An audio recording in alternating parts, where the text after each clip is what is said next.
in a world where online scams now travel faster than truth. One Nigerian man living in the United States thought he had found a shortcut to easy money, but what started as a digital fraud scheme tied to Alaska's annual cash dividend program would eventually end in federal investigation, criminal prosecution, and prison that is named as Adepiu Babatunde Salako, the coordinator of President Bola Ahmed Tinubu's City Boys movement in the USA.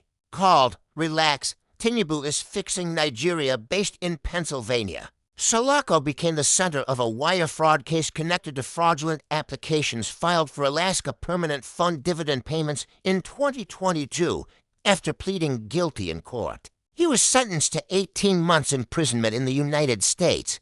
But how exactly did the scheme work? How was he caught? And why are governments across the world becoming more aggressive against digital financial crimes involving international actors? This is the full stories. To understand this case, we first need to understand the program at the center of the fraud every year. The state of Alaska pays eligible residents money through what is known as the Alaska Permanent Fund Dividend, commonly called the PFD.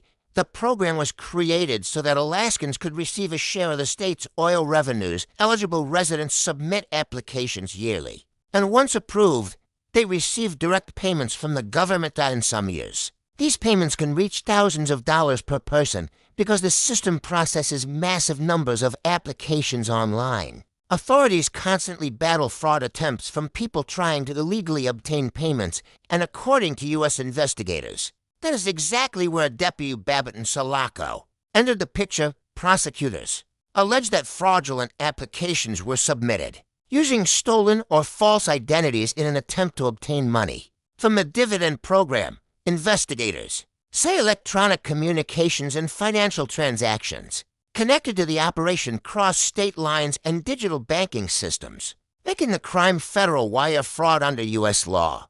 What may have looked like internet hustle to some people was viewed by American authorities as organized financial crime. One major mistake many cyber fraud suspects make is believing the internet makes them invisible. But in reality, almost every online transaction leaves behind a digital footprint. Emails.ip, addresses. Login records the bank transfers, phone numbers, device histories. Federal investigators reportedly began tracing suspicious applications connected to the Alaska dividend program as investigators followed the electronic trail. Attention eventually turned toward Salako, a Nigerian man residing in Pennsylvania. Authorities alleged that false information had been used in attempts to illegally obtain government payments. Once federal agencies become involved in financial cybercrime cases in the United States, investigations often become extremely detailed that digital forensic teams can reconstruct transaction histories stretching across months or even years. Investigators may also work with banks, telecom companies, internet providers, and government databases. In many fraud cases, suspects are shocked by how much information authorities already possess before arrests are made. By the time federal prosecutors move publicly, they often already have extensive evidence prepared for court. Eventually, the investigation led to Salako's arrest. Federal authorities accused him of participating in a wire fraud scheme connected to the Alaska Permanent Fund dividend system in the United States. Wire fraud is a very serious offense. The law covers schemes involving electronic communications used to deceive victims or illegally obtain money.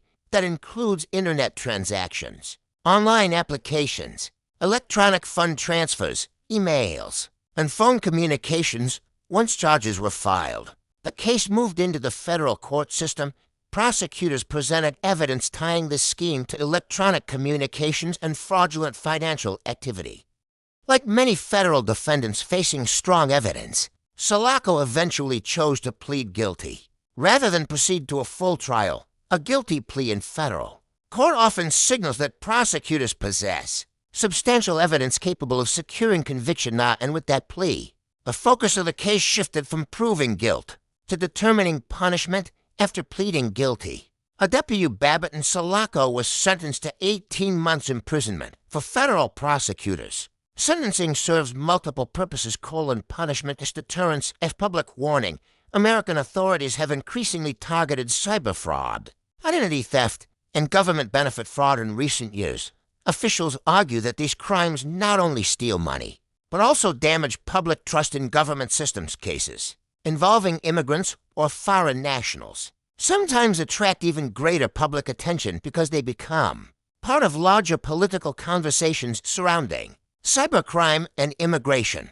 Enforcement for many Nigerians living abroad legally and working hard to build positive reputations. Cases like this often create frustration and embarrassment over the years. Internet fraud stereotypes have unfairly affected millions of innocent Nigerians globally. Each new international fraud headline tends to reinforce negative perceptions that many honest citizens continue fighting against every day. And that is one reason stories like this spark strong reactions online. The Sulaco case is not just about one individual. It reflects a much larger global battle involving cybercrime, online fraud, and digital financial systems. Governments worldwide are investing billions into cyber investigations because criminals no longer need physical weapons to steal massive amounts of money. Laptop, internet access, stolen identities. Sometimes that is enough. Modern fraud schemes now target government benefits, tax, refunds, cryptocurrency accounts, online banking systems, or romance scams, business emails, unemployment programs during and after the COVID-19 pandemic. Fraud connected to government relief programs exploded globally.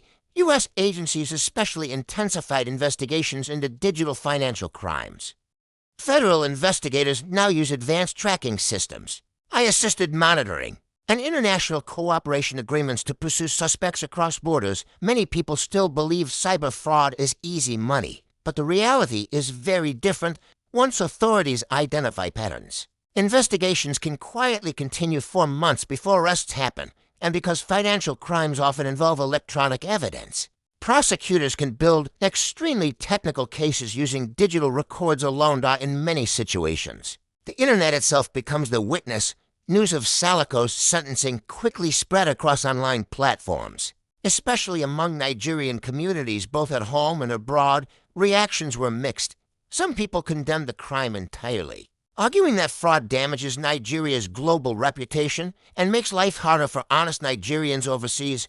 Others pointed to economic hardship, unemployment, and social pressure as factors pushing some individuals toward illegal activities. But many commentators stressed an important point: hardship does not erase personal responsibility around the world. Millions of immigrants work multiple jobs, build businesses, study, and struggle legally without turning to fraud. Critics also warned young people against being influenced by social media cultures that glorify fast money, luxury lifestyles online often hide dangerous realities. Arrests, investigations, frozen accounts, deportation risks, and prison sentences. In many fraud cases, people only see the flashy beginning, they rarely see the ending.